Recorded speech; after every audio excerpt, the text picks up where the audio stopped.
Hola, un saludo a todos los estudiantes. Voy a explicarles la canción de la lluvia para que ustedes la repasen desde casa, ¿ok? Así que las notas que se va a utilizar son las notas de si,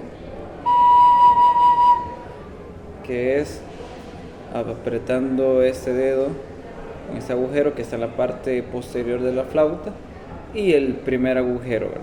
Nada más, la nota de si. La nota de la es colocando ya el segundo dedo en el segundo agujero.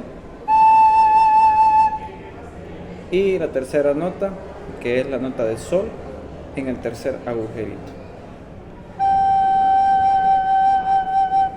Ahora bien, la canción la voy a tocar lento para que ustedes vean cómo va.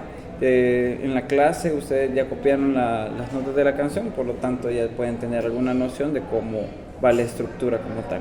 Y la canción va así, la voy a tocar lento para que vean cómo se coloca, cuántas veces se toca, y posteriormente ya lo hacen con el tiempo ya real. ¿Okay?